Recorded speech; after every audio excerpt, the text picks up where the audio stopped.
Isang mapagpalang araw po sa inyong lahat. Welcome po sa Lagadja Resort.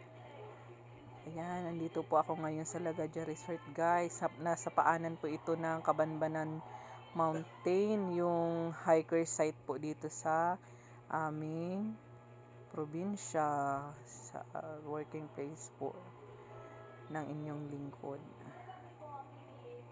Ayan, guys.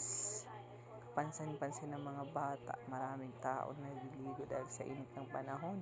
Napakamura nga po pala ng cottage nila dito, guys. Halagang 300 pesos po, may cottage ka na. At worth 30 pesos lang po ang kanilang entrance. Look at that. Lakas ang tubig. At ang kagandahan ay malilim po ang ang resort na ito kasi napapaligiran siya ng maraming puno. Ayan, ang ganda. Ang ganda sana, kaso nag-video lang tayo dyan. Tayo nakapagligo kasi wala tayong dalang damit. Salamat po sa panonood.